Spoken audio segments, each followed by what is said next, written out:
Okay, then let's start with the session. That is, last time what we did was, I think idioms and phrases.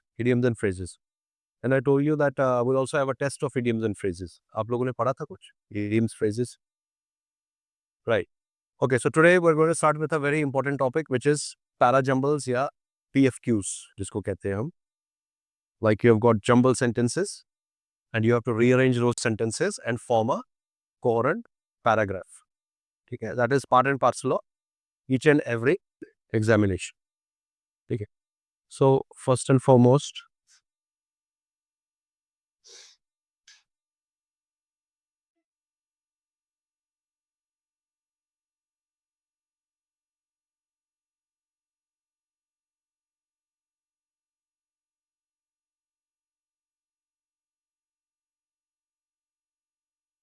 so we've got that's called PFQs or parajumbles या sentence rearrangement इसको कहते हैं. See, what happens is that you have a paragraph जिसमें you have got 2, 4, 5 sentences जितने भी होंगे, more than 2 obviously, and you have to rearrange those sentences. आपके सामने disorderly तरीके से दिया होगा, you have to rearrange them into a sequential paragraph. You understand? That is called parajumble. So what happens is that what is first and foremost, what is a paragraph? What do you mean by a paragraph? What is a paragraph? You can define it as a group of sentences which are logically connected, to each other, like to the following sentence, and which present one purpose, one aim, one central idea. Like you can say it's a miniaturization of an essay. Essay में क्या रहता है? You have an introduction, you have a body, you have a conclusion. अब उसी को आप छोटा बना दिया तो पैराग्राफ के पहले 1-2 लाइनें इंट्रोडक्टरी होंगी, फिर उसके बाद बॉडी में कुछ बताएंगे उसके बारे में, इंफॉर्मेशन, आर्ग्यूमेंट्स वगैरह वगैरह एग्जांपल्स, और लास्ट में कंक्लूडिंग सेंटेंस हो भी सकता है, नहीं भी हो सकता. So that's called a paragraph. It's a छोटा वाला, मान लीजिए, एसे. बट हर पैराग्राफ का अपना, मतलब पैराग्राफ का एक अपना आइडिया होगा. जो भी पैराग्राफ होगा वो किसी मुद्दे पे होगा, किसी सब्जेक्ट पे होगा, ऑथर का कोई पॉइंट ऑफ व्यू होगा या पर्पस होगा या सेंट्रल आइडिया होगा. That is the main thing. If you can get to the central idea of the paragraph by reading lines haphazardly, जब लाइंस हैफजर्डली भी पढ़े, अगर आपको सेंट्रल आइडिया पकड़ में आ गई, देन ऐसे ऐसे निकल जाता पैराग्राफ. आपका मेन काम क्या रहता है कि सेंट्रल आइडिया को पकड़ में ला, that is the main thing. So अब प्रैक्टिकली आपको कैसे करना है? देखिए, जैसे आपके पास मान लीजिए 4 सेंटेंसेस है, ठीक है? तो स्टार्ट में ही हमने रीअरेंज नहीं करना है, हमें पहले सेंट्रल आइडिया पहचानना है. तो उसके लिए व्हाट इज इंपॉर्टेंट इज, आप इंडिविजुअली सेंटेंसेस को पढ़े. आपने पहला सेंटेंस पढ़ लिया, रुकिए, अब देखिए इस सेंटेंस का मतलब क्या है. उसमें कुछ मीनिंग गिविंग वर्ड्स होंगे, उनको अंडरलाइन कीजिए. अच्छा, ये सेंटेंस कुछ बता रहा है. सेकेंड सेंटेंस, इसका मीनिंग क्या है? हर एक का इंडिविजुअल मीनिंग समझिए, और फिर अपना प्रोसेसिंग, लॉजिकल प्रोसेसिंग करके सोचिए कि इंडिविजुअल मीनिंग तो ये है, तो इस पैराग्राफ का सेंट्रल आइडिया क्या होना चाहिए. चाहे ऊपर नीचे भी सेंटेंसेस हो, थोड़ा आइडिया आपको मिल जाएगा कि उसकी डायरेक्शन क्या है, पर्पस क्या है, सेंट्रल आइडिया क्या है, even by reading individual sentences. I would say step 1 आप लिखिए. स्टेप 1 क्या करना है आपने? Step 1,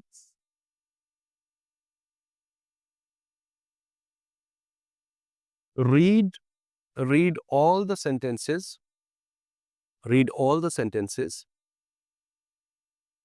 individually. Read all the sentences individually and get to know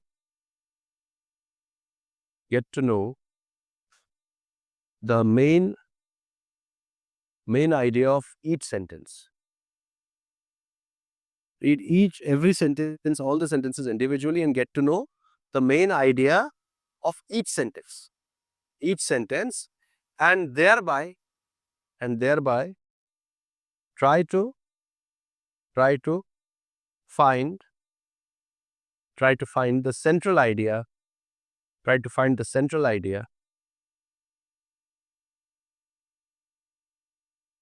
comma aim, comma purpose of the paragraph. Are you getting? This is the अब क्या होता है कि कई लोग ऐसा नहीं करते, वो कहते हैं कि यार छोटे-छोटे सेंटेंस हो जाएगा, लेकिन अगर थोड़े लंबे सेंटेंसेस आए, थोड़ा डिफिकल्ट पैराग्राफ आया, तो यही टेक्निक आपने कर इंडिविजुअल सेंटेंस पढ़ के, इंडिविजुअल सेंटेंसेस के मीनिंग समझ के, फिर उसको प्रोसेस करके उसका मेन आइडिया क्या होना चाहिए, क्या निकलना चाहिए, आपको थोड़ा लॉजिक लगा के निकल जाता है, किस डायरेक्शन में जा रहा, क्या थीम है, क्या central idea, so you get the main idea, right? Now step 2 देखिए, स्टेप 2 से पहले the idea flows in a paragraph from top to bottom कैसे आइडिया फ्लो करता है? Because every sentence is related to the following sentence. पहला का relation हमेशा दूसरे के साथ होगा, दूसरे का रिलेशन तीसरे के साथ, तीसरे का चौथे के साथ, चौथे का पांचवे के साथ, इस तरह से आपका आइडिया फ्लो होता है पैराग्राफ। ठीक है, सो एवरी मतलब main characteristic of a paragraph is that every sentence is related to the following sentence. Every sentence related to the following sentence. And दूसरा characteristic of a paragraph is that it flows, idea flows, you can say ideas flow from general to particular. मतलब हमेशा पहले generalised idea होगा, उसके बाद उसके particular details होगी। That is to say that goes on with essays also. Introductory topical line क्या होती है? It's a generalized idea, a very broad idea, और फिर उसकी डिटेलिंग होती है, फिर उसके बारे में एग्जांपल्स होंगे, आर्गुमेंट्स होंगे, वगैरह वगैरह होगा। तो idea flows from general to particular and it flows from line to line. One line to second to third line, third to fourth line. So there's a linkage, there's a logical linkage between sentences and the flow is general to particular. ये main है। अब second step 2 क्या है? Try to find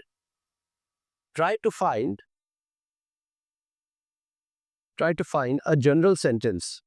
Try to find a general sentence. Try to find a general sentence which does not have which does not have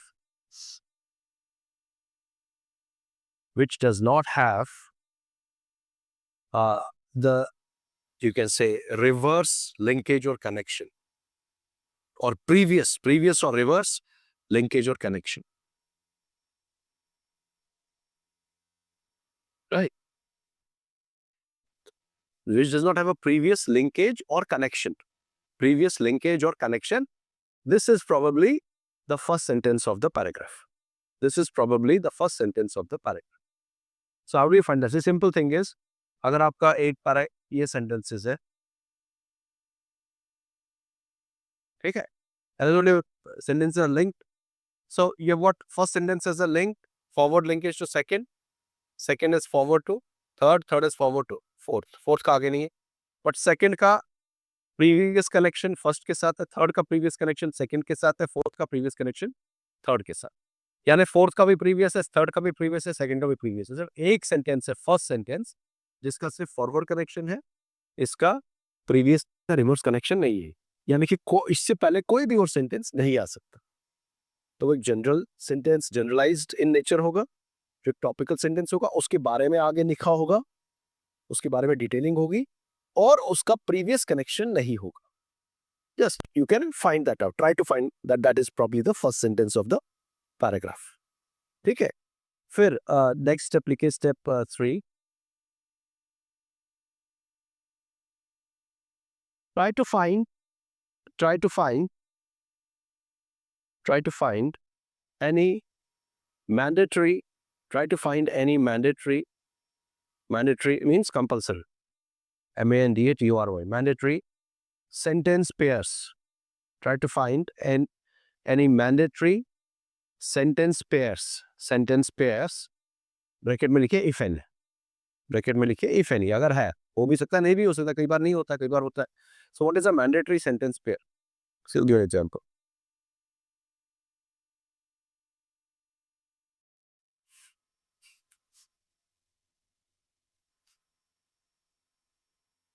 Suppose first sentence कुछ लिखा होगा, second में लिखा होगा however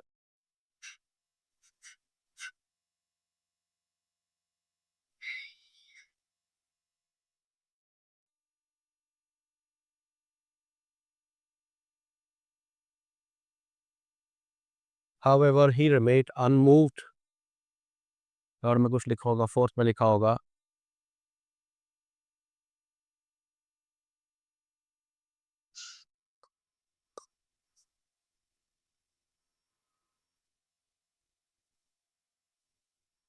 fifth में कुछ होगा. Suppose I said, now is the haphazard. Now I know we tried our best to convince John, however he remained unmoved.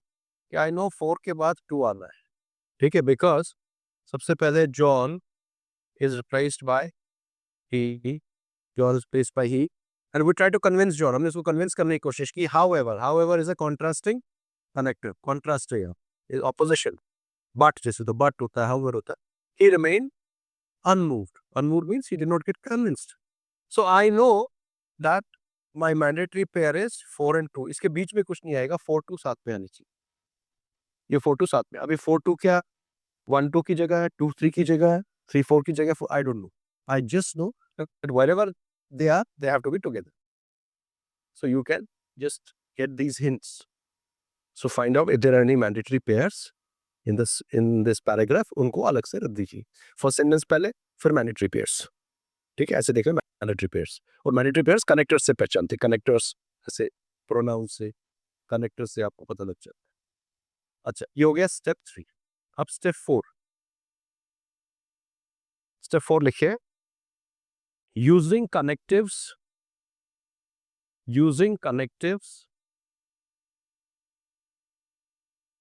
and your common logic. Using connectives and your common logic. Using connectives and your common logic, comma, form the sequential paragraph. Form the sequential paragraph. And last step is review. Review to check that everything is in its right place. Review to check if everything is in its right place. अब ये जो मैंने कहा connectives, using connectives and common logic. So what are these connectives? Connectives are very important. Connectives can be connectors also. Connectives can be जैसे replacement of noun by a pronoun वो भी. How are sentences connected? They are connected through connectives. So connectives अब क्या है? So let me just you may have two sentences के बीच में अगर जैसे यहाँ पे contrast था, अगर contrasting opposing ideas तो कैसे words होंगे? Suppose you have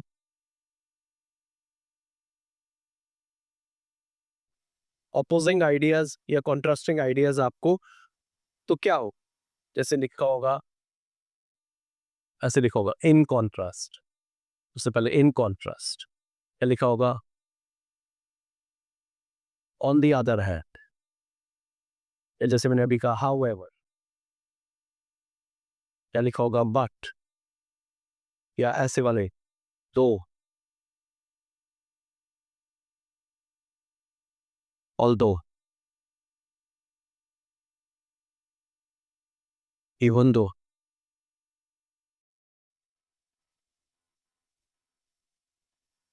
At the same time, right? या ऐसा लिखा होगा opposite conversely. So इस तरह के मैं just examples दे रहा हूँ कि कैसे कैसे हो सकते हैं. Contrastingly, in contrast, on the other hand, however, but, though he worked very hard, he did not succeed. It's a contrast. Though he worked very hard, he did not succeed. Or though he did not work hard, he succeeded. Although भी वही है, even though भी वही है. At the same time हमेशा opposing ideas देते. Something that at the same time means opposing idea. अच्छा, conversely, inversely, these are all contrasting. वैसे ही आपका अगर similar ideas हो,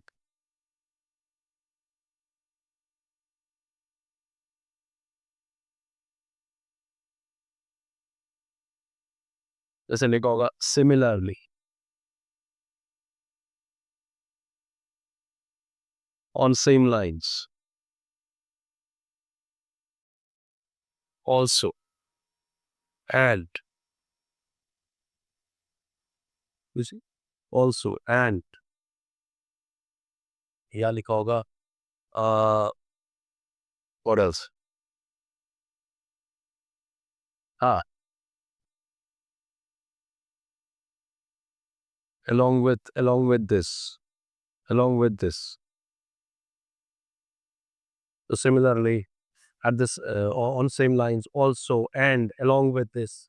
So you're adding same ideas getting added to the other same idea.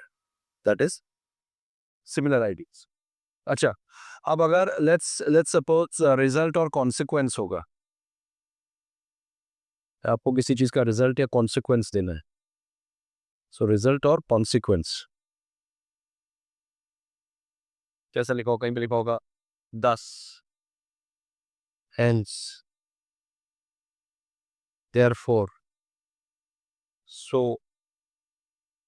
10 hence therefore so या as a result or as a consequence. इस तरह से आपका रिजल्ट या कॉन्सिक्वेंस होगा. अब मान लो अगर कंक्लूजन जनरली लास्ट में जब होता है तो फाइनली ऐसे लिखो, फाइनली, अल्टीमेटली, एट लास्ट. भी मतलब थोड़ा पूछे क्या पैराग्राफ का करके लिया उसमें सेक्शंस लगी क्या का मतलब है हाँ, नहीं, conclusion means result. What can you derive from there. Generally 10 hence therefore ये भी रिजल्ट हो सकता है. जो लास्ट रिजल्ट आता है दैट इज कॉल्ड कंक्लूजन. अब जैसे आपका यहाँ पे 10 हेंस देयरफॉर ये भी रिजल्ट का कॉन्सिक्वेंस है. तो कंक्लूजन जनरली होता है एक लाइन ऑफ रीजनिंग होती है. बट ये नहीं मजे कहा सा कि लास्ट में क्या करी पैराग्राफ के लास्ट लाइन में वही होता है, लास्ट में ही होता है, फाइनली, अल्टीमेटली, ऐसा कनेक्टर होगा. हो गया अगर आपको कंक्लूडिंग सेंटेंस पता है. In the end, in conclusion. Sir मैं ये बोलूँ टीचर से होता है टकराते ये नहीं कि कोई भी उसके बाद उसमें कुछ होता है कि इसका कौन वो रीजनिंग वाला क्वेश्चन है, वो रीजनिंग का क्वेश्चन है, रीजनिंग में आता है वो. उसमें रीजनिंग के लॉजिक आप रीजनिंग का आपने करवाना है, मतलब रीजनिंग के आइडियाज यूज करने हैं. वहाँ भी वो कर किया नहीं आप लोगों ने? कोई नहीं, मैं लास्ट में करा लूंगा मैं. ठीक है, वो उसके साथ इसका लेना देना नहीं है, वो अलग है, वो रीजनिंग वाला है. यहाँ पे पैराग्राफ है, पैराग्राफ फॉर्मेशन, ये समझ आया. तो जैसे इन कंक्लूजन, अच्छा इसको छोड़ के फिर लिखिए फर्स्ट कम्स नाउ, इसके बाद next point, first comes now and then it's replaced by pronoun, then comes the pronoun. तो जैसे हमने जॉन पहले होगा, उसके बाद ही या हिम या हिज होगा. हिम या हिज वाला लाइन पहले नहीं आएगा, पहले क्या आएगा? जॉन वाला line.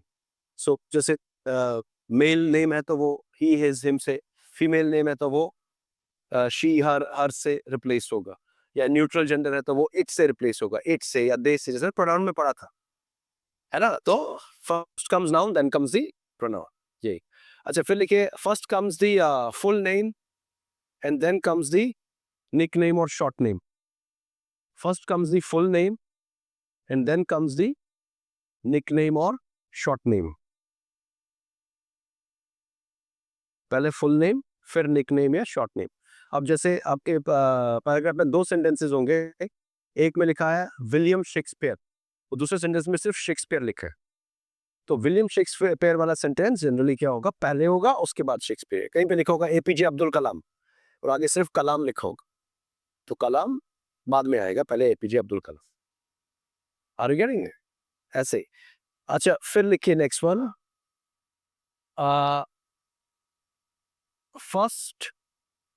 first we use indefinite article, a or an. First we use indefinite article a or an to introduce a subject. ये मैंने आर्टिकल से पढ़ा था. First we use indefinite article a or an to introduce a subject, and then we use definite article the with that subject. Then we use definite article the with that subject. है ना. तो कहीं पे आपका जो introduction है वो हमेशा पहले होगा, और जो पर्टिकुलराइजेशन है डेफिनेट आर्टिकल से वो हमेशा बाद में होगा. यानी जैसे मैंने बताया भी थे आर्टिकल्स में, there is a red house across the river, ये पहले होगा, there is a red house across the river, और कहीं दूसरा लिखा है the house belongs to another richest person, the house belongs to, ये सेकंड हो, you get the convey point, क्योंकि the is the house is already the particularisation. once upon a time there was a king, the king was brave, पहले क्या, once upon a time there was a king. The government has introduced a social security scheme, has introduced a social security scheme. The scheme comprises many benefits. तो पहले क्या आएगा, आ वाला part या N वाला part जिसे इंट्रोड्यूस होगा, उसके बाद आपका द वाला पार्ट है. Is it understood? अच्छा, generally sentence paragraph will not start with personal pronouns और डेफिनेट आर्टिकल्स. देखिए, generally paragraphs will not start with personal pronouns, generally paragraphs will not start with personal pronouns,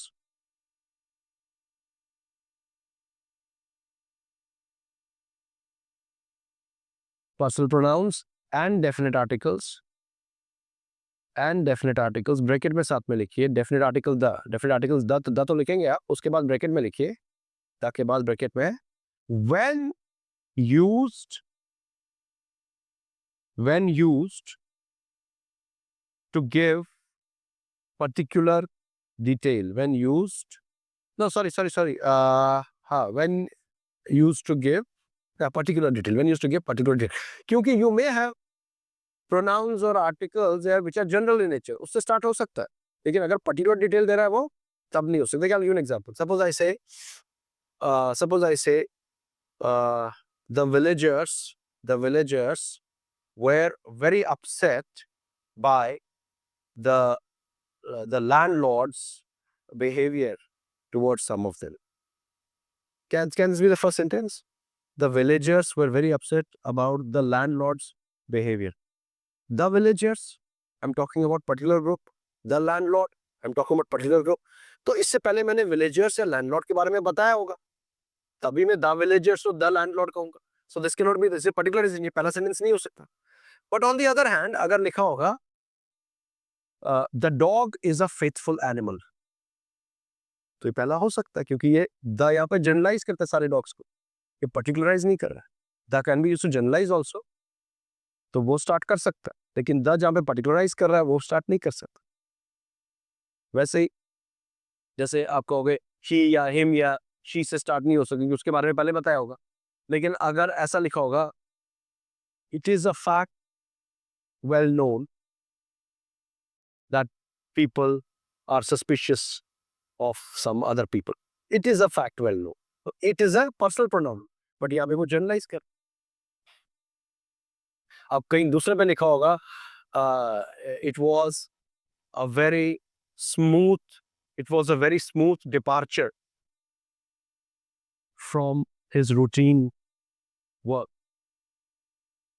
अच्छा जी, it was a very smooth departure. अब it was a smooth departure refers to something particularly said, वो नहीं आ सकता. but हाँ, from his, हाँ चाहे नहीं भी हो तो it पर्टिकुलर को रेफर कर रहा है, but it is a fact well known general को रेफर कर रहा है. तो कहाँ पे जनरल है कहाँ पे पर्टिकुलर है, वो उस पे आपने ध्यान से देखना है. ठीक है, तो अदर देन दैट ये हिंट्स है. मेन आपका जब आप सेंटेंसेस पढ़ रहे हैं, मेन आइडिया क्या है, मैनेटरी पेयर्स, लिंकेज कैसे हो रही है, किसका किसके साथ. कई बार पर्सनल प्रोनाउन दिख रहा है, अच्छा इसका इसका लिंकेज बन गया मैनेटरी पेयर. ही लिखा, ही का नाउन ढूंढा, बन गया मैनेटरी पेयर, बनाया आपने, निकाल दिया, आपका पैराग्राफ बन गया. इस तरह से आपने ये देखने हैं किस तरह से करना. और जनरली जो आपका जैसे जेकेएसएसबी में इट्स सिंपलर, इतना टफ नहीं पूछा जाता. अगर हम कंसिडर करें बैंक का या कैट का या मैट का, वहाँ पर बहुत लेवल हाई होता है, या सिंपली पूछे जाते हैं, इतना डिफिकल्टी नहीं होती, सिर्फ वो बेसिक्स पता होनी चाहिए. ठीक है, so what will do is will take up some questions here and see if we can answer them.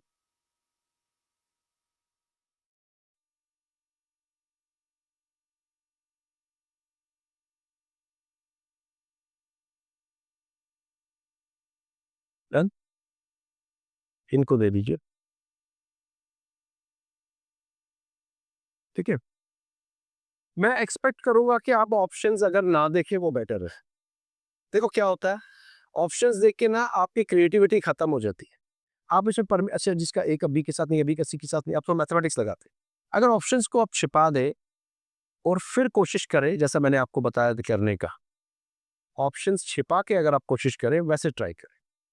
Options देखेंगे तो ये बहुत ईज़ी हो जाता है। ऑप्शन से ये बहुत ईज़ी हो जाएगा।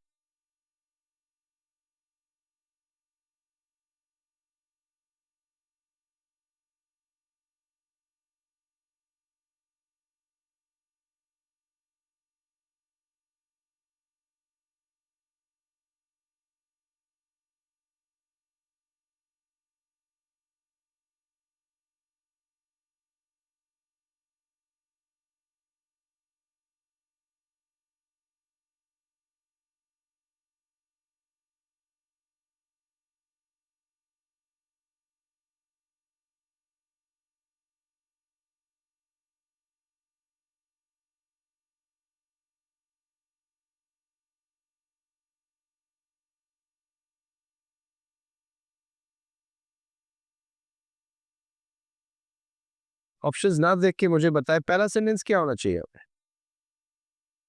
अब आइडिया समझ अगर आप इंडिविजुअल सेंटेंसेस पढ़ते हैं तो आइडिया समझ आ रहा है क्या है इसमें, क्या आइडिया होना चाहिए? हाँ? नो। देखो क्या लिखा है, the Caribbean crisis which had the potential of starting third world war was successfully avoided. What means prevented? Caribbean crisis को प्रिवेंट किया गया। अच्छा, war was ended between India and Pakistan. India Pakistan की वॉर को भी एंड किया गया। ये कौन कर रहा है, कैसे हो रहा है? तो बी लिखा हुआ है, कौन कर रहा है? यूएन कर रहा है। अब देखो आइडिया क्या है कि यूएन सक्सेसफुली ये सब कर रहा है, ये मेन आइडिया। तो क्या कहता है, UNO has succeeded in preventing war and maintaining peace in most cases. Most cases mean most countries. Post अब वो मोस्ट केसेस क्या है, अब उसकी बात बताऊं। समझ आया? तो बी से स्टार्ट होगा। अब अगर यूएन आया तो फिर इसके बाद क्या आना चाहिए सेंटेंस, फिर डी आना चाहिए, क्योंकि एट डिप्लॉयड। एट क्या कौन है यहाँ? एट यूएन है। So it deployed, the UN has succeeded, it deployed its forces to maintain peace in Korea and succeeded in its mission. It deployed. और फिर the Caribbean crisis had the potential of starting the war, was successfully averted. किसने किया? By UN. Understood it. The war was ended between India and Pakistan and peace was finally established in this part. जब finally use किया तो finally हम last sentence में use करेंगे general. अभी समझ आ रहा है? तो इसका आंसर क्या बना? B D A C. B D A C. You get that? So you have to get the idea. Idea क्या है? आइडिया के हिसाब से फिर चल। अब ऐसे आप सेकंड पे जाइए, ध्यान से पढ़िए एक सेंटेंस। ऑप्शन को ना देखे, पहले पहले अपना खुद निकाले फिर ऑप्शन देखे।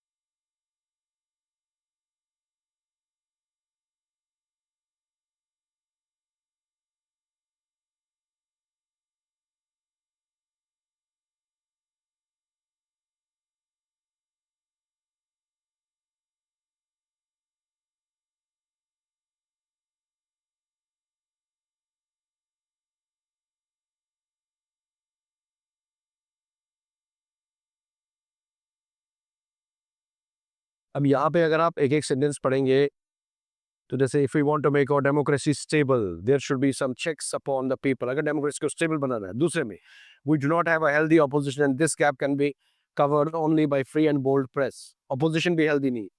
Democracy in India, democracy still passing through infantile premature stage पे है, suffering lots of ups and downs, leaders are generally become. तो जनरल सेंटेंस, जैसे जनरल सेंटेंस जो एक पूरा आइडिया को दे रहा है, कौन सा है? कौन सा होना चाहिए? सी होना चाहिए। इन इंडिया, इंडिया की बात, so in India democracy still passing through its infantile stage, suffering from a lot of ups and downs. Democracy is suffering from lots of ups and downs. अगर democracy is suffering from lots of ups and downs, इसका मतलब क्या है?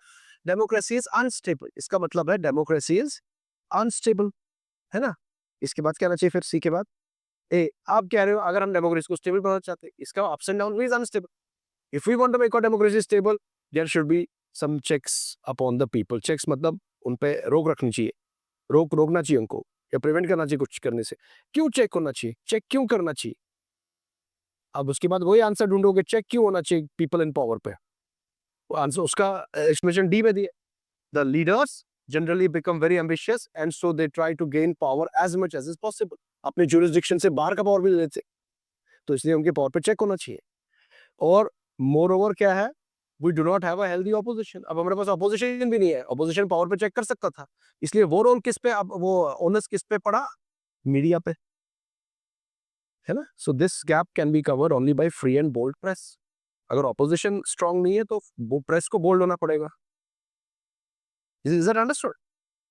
सो आपका answer क्या बना, सी A D B, ठीक है। चलिए ऐसे नंबर 3 पे जाइए।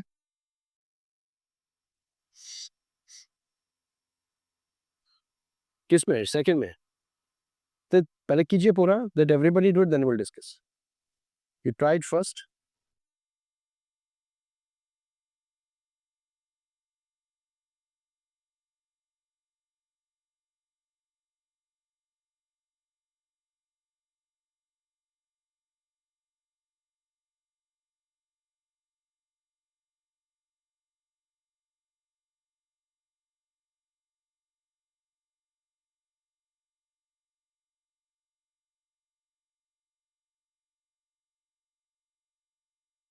पहले अगर हम ए लेते हैं, let's say the girl gets a new home and the boy gets a wife, a human being to keep his home, both get a family without which they can not have self fulfilment. अब कह रहे हैं the girl the boy, ये general sentence तो देख नहीं रहा है कहीं पे, जनरलाइजेशन होनी चाहिए ना, कि मतलब मुद्दा किस पे गया, कौन सा गर्ल कौन सी बॉय, आर यू गेटिंग? सो ए से स्टार्ट तो नहीं हो सकता। अब the system of dowry is definitely an evil, ये अपना एक पॉइंट ऑफ व्यू दे रहा है, system of dowry is definitely evil, ये आपका एक जनरल स्टेटमेंट हो सकता है, the system of dowry is definitely an evil. अब इसके बाद क्या आएगा, सी डी, पहले बी आएगा, क्योंकि अब ये कह रहे system of dowry is definitely an evil, the argument of the supporters of dowry, the dowry is the means by which the daughter gets a share of her father's property is meaningless and hollow. तो कहता है dowry evil है, तो ये कुछ लोगों का कहना है कि यार ये तो अच्छा इस हिसाब से कि लड़की को अपना शेयर मिलता है, लेकिन ऑथर कहता है वो आर्ग्यूमेंट भी मीनिंगलेस है। वो आर्ग्यूमेंट मीनिंगलेस क्यों है, वो एक्सप्लेनेशन ए में दी हुई है, कि already girl gets a new home, boy gets a wife, उसको तो नया घर मिलता है और उन दोनों को एक फैमिली मिलती है, तो उसको उन चीजों की जरूरत भी नहीं होगी, वो उसका आर्ग्यूमेंट है ऑथर का, ठीक है। एंड जब गर्ल एंड बॉय की बात आए और डी में लिखा था नीड्स ऑफ बोथ, ये बोथ कौन है, गर्ल एंड बॉय, यानी कि ए के बाद आपका डी ही होना है, और गर्ल एंड बॉय ए में बताया तो डी में बोथ बताया, यानी कि ए के बाद डी आना है, तो क्या बना, C B A D. Is that understood? अगर कहीं पे भी डाउट है या नहीं समझ आ रहा है पूछ सकते हैं। Now likewise go to number 4। Wait wait don't, I not, you first do it, पूरी तरह से कीजिए फिर हम डिस्कस करेंगे, सारा पढ़ के समझ के देन वी विल डिस्कस।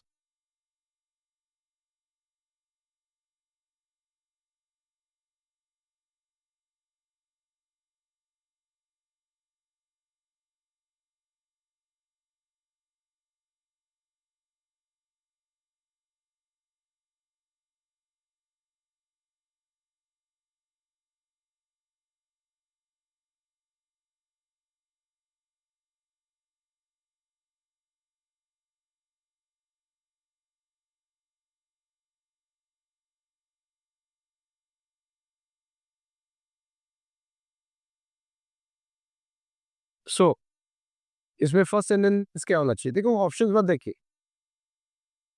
देखिए डी फर्स्ट होना चाहिए, क्यों, यहाँ पे लिखा है India is predominantly a rural society with about 70% of the people living in rural areas, and if things are determined as per majority, it may well be said that India lives in villages. कहता है 70% people live in rural areas, so India lives in villages as per author D।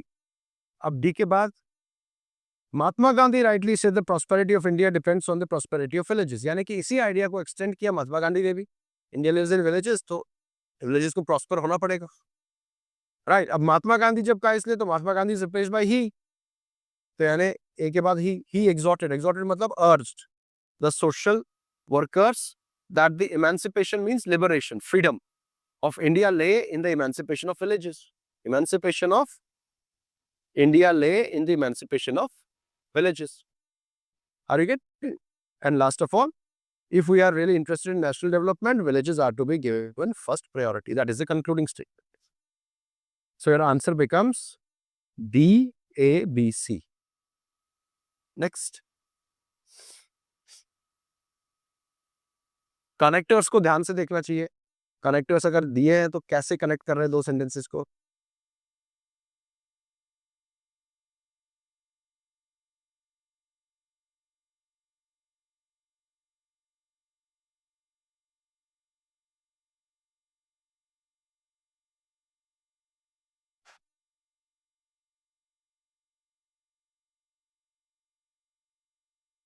पहले क्या आएगा?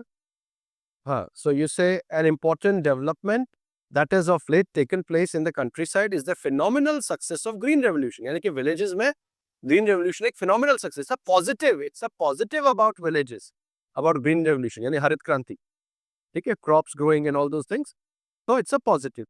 तो आया B. अब B के बाद क्या होगा? C, but most of our villages are industrially backward, है ना? But इसको contrast कर रहा है. ऊपर कहा आपने कि ग्रीन रेवोल्यूशन आगे ले जा रहा है विलेजेस को, लेकिन इंडस्ट्रियली विलेजेस बैकवर्ड है, so there is a contrast. So but most of our villages are backward. अच्छा, अब बैकवर्ड है इंडस्ट्रियली, तो फिर फॉरवर्ड कौन है? वो आइडिया ए में दिया. What is called the industrial area is entirely the monopoly of the cities. So this is a problem कि मोनोपोली इंडस्ट्री की सिटीज में है और विलेजेस में नहीं है. It's a problem. कंक्लूजन में क्या दोगे? सोल्यूशन. जनरली जब आप प्रॉब्लम डिस्कस करोगे तो लास्ट में जनरली आप सोल्यूशन देते हो. तो आपका डी क्या है? Solution. For the expansion of education literacy in rural areas it is necessary that industry should be dispersed in villages also. You need to get industry in villages also. That is a kind of solution to the problem. Are you getting this? So your answer becomes, you can see D, B, C, A, D, B, C, A, D, B, C, A, D. Okay, एक second, हमने 5 किए ना. Now यहाँ पे options आपको दिख रहे हैं. I want you to take the last page देखिए. Now go to come to last page. हाँ, अब यहाँ पे ऑप्शंस नहीं है. यहाँ पे आप मुझे बताओगे. Let me see, can you do these questions. यहाँ पे S1 आपका दिया हुआ है. जो S1 है that is the first sentence. जैसे S1 यहाँ पे दिया, bioprinter is a device which contains a laser. That is the first sentence. Bioprinter is a device which contains a laser. और आगे A, B, C, D, E, F जो है वो आपने रीअरेंज कर. S1 पहला सेंटेंस है, उसके बाद बाकी रीअरेंज कर. तो आप मुझे पूरा पैराग्राफ रीअरेंज करके दोगे. मुझे क्वेश्चन से कोई लेना देना नहीं है. थर्ड, फोर्थ, फिफ्थ तो आप खुद देखेंगे. So try. Let's see how you do it. Read the sentences properly and then rearrange.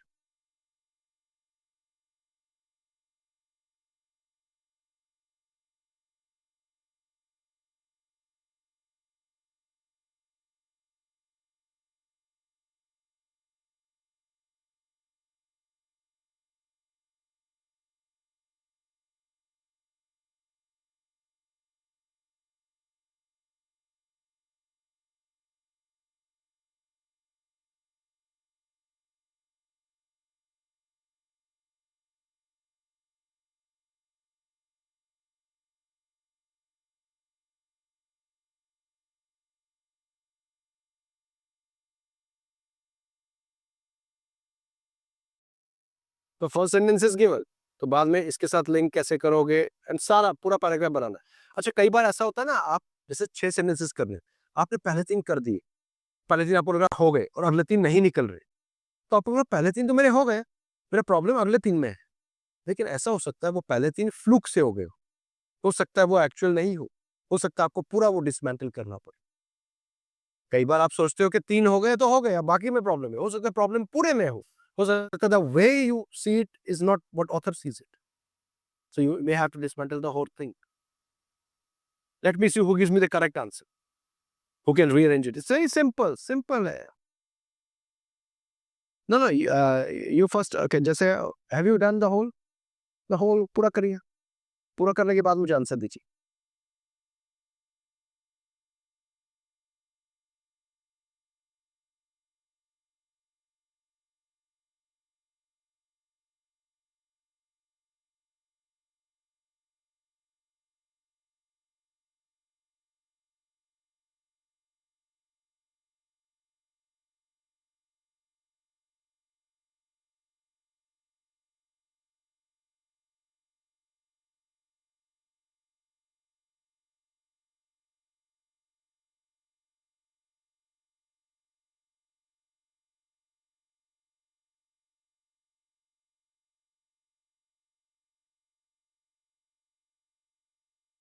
पूरा करिए, ट्राई कीजिए.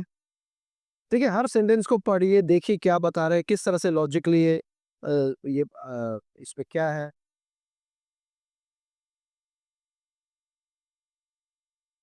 और ये हार्ड एंड फास्ट रूल नहीं कि मैंने कहा फाइनली लास्ट सेंटेंस होगा तो हमेशा फाइनली लास्ट सेंटेंस ही हो. आपको देखना है कि कैसे है. अभी आपने फाइनली लिखा तो वो ये लास्ट सेंटेंस होगा, जरूरी नहीं कि लास्ट सेंटेंस होगा.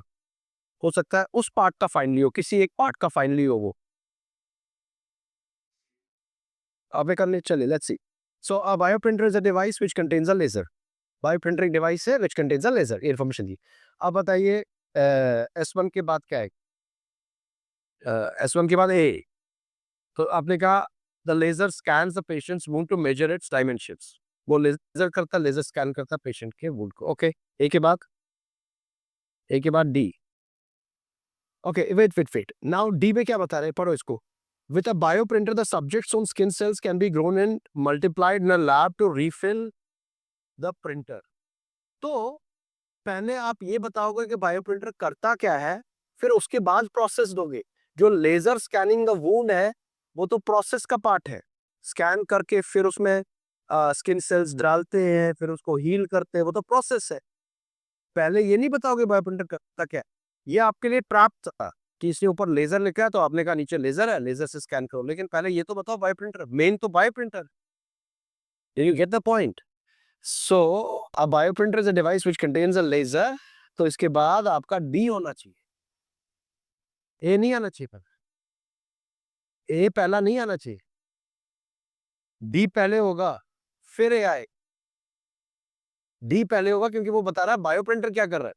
With a bioprinter, the subject's own skin cells can be grown and multiplied in a lab to refill the printer. अब अपने ही पेशेंट अपने ही स्किन सेल्स ग्रो करता है, जैसे प्रिंटर है उसमें ग्रो करते हैं और फिर वो फिल करते हैं as ink. Skin cells are filled as ink in a printer. ठीक है, ये करता ही, यहां तक कर लिया आपने. फिर उसके बाद डी के बाद फिर आप बताओगे प्रोसेस क्या था. Laser scans a patient's wound to measure dimension. कितना डायमेंशन है वुंड का वो मेजर करता है, ए आएगा. ए के बाद डी के बाद ए के बाद ई के बाद ई. अब क्या करता है कंप्यूटर, रिलीज करता है स्किन सेल्स. उसने मेजर किया, कंप्यूटर उतने ही स्किन सेल्स रिलीज करेगा जितना उसने मेजर किया on to the wound precisely what they are needed. ठीक है, स्किन सेल्स रिलीज करेगा. तो ये ई आया. ई के बाद सी. इस तरह से पूरी बॉडी में भी अगर वुंड से, तो यही प्रोसेस करके वो 8 वीक्स के ग्रोइंग ऑफ सेल्स से वो भर जाएंगे. पूरे बॉडी के वुंड्स भर सकते हैं 8 वीक्स आपने सेल्स ग्रो करने. ठीक है, आया सी. सी के बाद भी the bioprinter has only been tested on mice so far. And last of all F, human trials are likely to start in about 3 to 5 years. सो S1 के बाद डी डेल्टा के बाद ए के बाद ई. It's logically. ई के बाद क्या आया, सी के बाद B beta and B beta के बाद F. Now it makes it complete. many people, most of the people give me the answer as कि S1 के बाद ए आएगा. क्योंकि वो प्रॉपरली देखो ना, बता के पहले बायोप्रिंटर होगा उसके बाद लेजर आएगा. छोटी-छोटी बातों से ही आपका गलत हो सकता. Is that understood? Now same way I want you to do the next word. S1 वहां पे दिया हुआ है. S1 is the first sentence. ठीक है, और बाकी का करना है. हाँ हाँ, which one is the, हाँ, थर्ड सेंटेंस होगा. S1 आपका फर्स्ट है,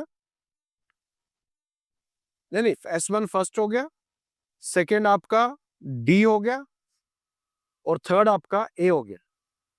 A तो है वहां, S1 फर्स्ट है ना। हाँ हाँ, तीसरा सेंटेंस कौन सा है आप? अमिल, आपका S1 फर्स्ट है, 1 is given, S1 is first, उसके बाद सेकंड से बताना। जब ऐसा आएगा तो first one has to be treated as what is given as first sentence. समझ रहे हैं? चलिए आगे नेक्स्ट वन। अब यहाँ पे भी S1 दिया हुआ है, ABCDEF, ये आपने कर रहे, आप पहले करेंगे उसके बाद मुझे आंसर देंगे। Do the whole of this, rearrange it. बाकी आपने सारा सही किया था, सिर्फ एक मिस्टेक हुई थी, वो A और D का।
तो जैसे हर सेंटेंस लिंक्ड है अगले सेंटेंस के साथ, तो मीनिंग समझ के फिर कैसे लिंकेज करेंगे, क्या लिंक हो सकता है वो देखिए। Every sentence is related to the following sentence and it comes from general idea to particulars. And I told you, read individually, see meaning of each and every sentence, then how do you connect them, what is a individually पढ़ के भी central idea क्या है, और central idea generally या तो पहले एक दो लाइनों में पता लग जाता है या फिर लास्ट लाइन में पता लगता है, या तो इंट्रोडक्शन में पता होगा या फिर कंक्लूजन में पता लगेगा। अब ये बेबी सिंपल है, कर लिया किसी ने? ओके, चलिए देखते हैं।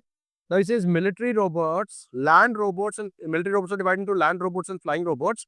Come in an astonishing means surprising ranges of shapes and sizes. मतलब military robots and land or flying robots, they come in astonishing range of shapes and sizes. Focus किस पे है? Shapes and sizes पे. Shapes and sizes पे. तो S1 के बाद क्या आना चाहिए? What is your S1 के बाद पहला क्या? B beta. Demand for land robots also began to pick up. Also began to pick up. इससे पहले also बताया तो यानी कि कुछ और बताया होगा कि कैसे आएगा। आप कह रहे हो शेप्स एंड साइजेस से डिमांड का क्या रिलेशन है? ऊपर आइडिया समझो ना, ऊपर दिया है शेप्स एंड साइजेस, तो फिर डिमांड कैसे आएगा? देखो सिंपल है, आइडिया समझो, क्या लिखा है? दे कम इन एस्टोनिशिंग शेप्स एंड साइजेस। अगर शेप्स एंड साइजेस है तो साइजेस, शेप साइज कहां पे? डी में नहीं लिखा है। They range from tiny to truck sized. देखा मेन आइडिया क्या है? astonishing range of shapes and sizes. So they range from tiny से tiny और बड़े से बड़ा, छोटे से छोटा, बड़े से बड़ा है। They range from tiny to truck sized. तो D आया। अब D के बाद, D के बाद अब इसने बताया टाइनी और ट्रक साइज, तो टाइनी की एग्जांपल इसने सी में दी हुई। टाइनी की एग्जांपल क्या दी है? डेल फ्लाई, पहले तो पॉइंट बताएगा फिर एग्जांपल देगा। DelFly, a dragonfly shaped surveillance drone built in the Netherlands with less than a gold wedding ring. This is a tiny example of tiny. अब tiny आ गया, इसके बाद सी के बाद क्या आएगा?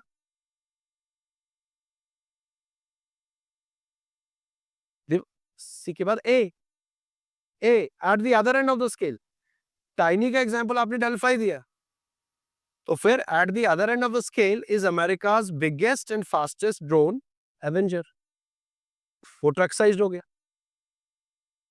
टाइनी का दिया फिर ट्रक साइज। अब ए के बाद अब एवेंजर की बात की, तो ए के बाद क्या आएगा? ए के बाद एफ आएगा. The Avenger uses a jet engine to carry up to 217 tons of bombs, sensors and other types of payload at more than 740 kilometers per hour. The Avenger के बारे में बता रहे हैं. अब अभी तक आपने किसके बारे में बताया? फ्लाइंग ड्रोन्स के बारे में. अब फ्लाइंग ड्रोन्स के बारे में बताया तो इसके बाद क्या आएगा? बी. फ्लाइंग ड्रोन्स के बाद लैंड रोबोट्स के बारे में बताओगे ना. इसने स्टार्ट में क्या बताया? आपने शायद प्रॉपर्ली समझा नहीं इसको. Military robots, they are flying robots and land robots. Flying robots are drones. Drones के साइजेस बताया, टाइनी टू ट्रक साइज. उसमें डेल फ्लाई आया, एवेंजर आया, तो फ्लाइंग हो गया. अब दूसरा जो उसने बताया लैंड रोबोट्स, उसके बारे में कहां पे बताया हुआ है? बी में. Demand for land robots, also known as unmanned ground vehicles, also began to pick up a decade ago. Also क्यों लिखा है? क्योंकि इससे पहले आपने फ्लाइंग रोबोट्स के बारे में बताया ना कि flying robots are in demand, है ना. नाउ लैंड रोबोट्स का भी also began to pick up. ये कैसे पता चलता है? The three biggest buyers of ground robots are America, Israel and Britain. आपको स्ट्रक्चर करना आना चाहिए. पहले इसने मिलिट्री रोबोट्स बताया, फ्लाइंग रोबोट्स, ग्राउंड रोबोट्स. फिर इसने फ्लाइंग रोबोट्स के बारे में इसने बताया. जब फ्लाइंग रोबोट्स का खत्म हुआ, फिर ये गया ग्राउंड रोबोट्स पे. स्ट्रक्चर देखना चाहिए. स्ट्रक्चर क्या है? एक बार स्ट्रक्चर समझ आया तो बहुत इजी हो जाता है. आर यू गेटिंग दिस और नॉट? सो योर S1 के बाद शेप्स एंड साइजेस. S1 के बाद क्या आया? D delta shapes and sizes. D delta के बाद क्या आया? सी, टाइनी वाला बता रहा है, डेल फ्लाई, फ्लाइंग रोबोट्स की बात कर रहा है. डी के बाद आया सी के बाद क्या आया? ए. अब ट्रक साइज की बता रहा है, एवेंजर. ए के बाद क्या है? अब एवेंजर के बारे में ही बता रहा है. किस में बता रहा है? एफ में. ए के बाद आया एफ.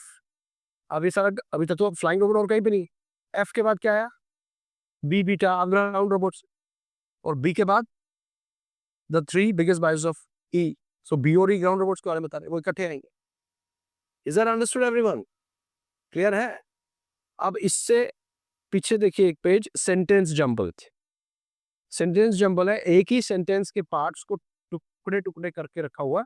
आपको बताना क्या है. ये जो 31 क्वेश्चन है, हाँ, आप इसमें से बताइए कि सेंटेंस कैसे बनेगा. ये सिंपल रहता है, इसमें ज्यादा कुछ है नहीं, but you can still practice this. So 31 का सेंटेंस बनाइए पूरा. It's like a puzzle.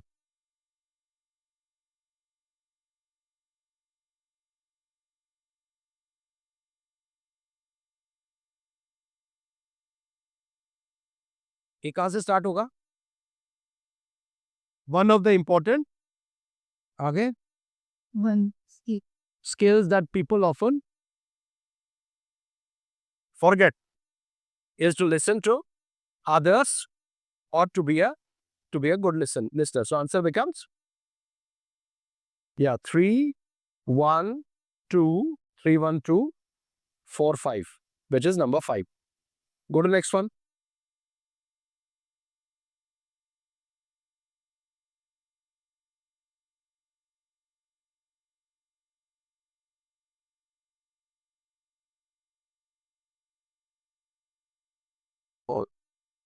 Okay, so fourth में बता रहे 5 1 3.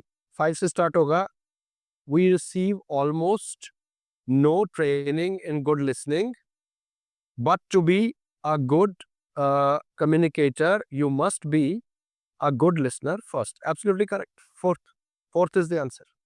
Correct. आएगा ना? We receive almost no training, है ना? फोर्थ ही आएगा ना? नेक्स्ट वन, 33rd का देखिए. Wait.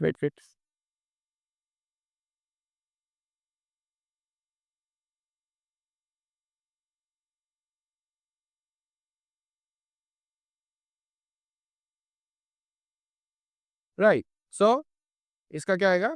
If you enjoy listening to others and encourage them to share their ideas, you can make a great and productive team, which is 31542, which is number 5. Everybody got number 5? Then next one. First, this skill will enable you to understand what the other person is saying and sometimes not saying, which is as important as what he speaks. So which is number one? Number one is the answer. Did you get this? Okay. इसमें जैसे parajumbles में हमने 5 parts किए, ठीक है? मैं चाहता हूं कि 6 से आप ये खुद करें. I don't know, I should not have given these options. But अगर आपने रिलेटरी स्किल्स बढ़ाने में अपने ऑप्शन नहीं देखे, पहले ऑप्शन पे हाथ रखिए और फिर अपना खुद निकाल के फिर ऑप्शन देखिए. ठीक है? 6 से लेके 20th तक इसके आंसर्स में आपको मंडे को दूंगा. मंडे. बाकी टेस्ट अगर आप देना चाहते हैं कल तो आप टेस्ट दे सकते हैं. इडियम्स दिस फ्रेजल वर्ब्स का, इडियम्स एंड फ्रेजल वर्ब्स का टेस्ट देना चाहते हैं, कल देना चाहते हैं, आगे देना चाहते हैं, दैट यू डिसाइड. ठीक है? Once we finish with this, then we've got a very important topic to discuss, which is called clauses. ठीक है? clauses में आपके मेरे ख्याल से 2 या 3 क्वेश्चंस मिनिमम आते हैं हर JKSSB एग्जाम में. They made it a point. 2, 3, 4 questions भी आते हैं कभी कभार clauses में से. So next topic will be our clauses. Clauses के बाद we'll first finish up that conclusion वाला part. ये जो कंक्लूजन वाला टॉपिक है वो खत्म करेंगे. उसके बाद then I want to take up one comprehensive vocabulary this handout. उसमें बहुत सारे वर्ड्स होंगे एंड उसमें से देखते रूट्स वगैरह भी करेंगे ताकि लास्ट में आपको वोकैबुलरी की अच्छी खासी प्रैक्टिस मिले. And with that will call it a day. So most probably I intend to finish your English course by the end of next week. Next week में हमारा मोस्ट प्रॉब्ली इंग्लिश हमारा खत्म हो जाएगा. ठीक है? बाकी फिर हाँ टेस्ट रहेंगे, तो टेस्ट मैंने बनाए हुए हैं, वो टेस्ट आप फिर देते रहेंगे. सैटरडे को दीजिए, कब भी दीजिए, जब आपकी मर्जी है. ठीक है? Any questions that you have? I think that's it for today.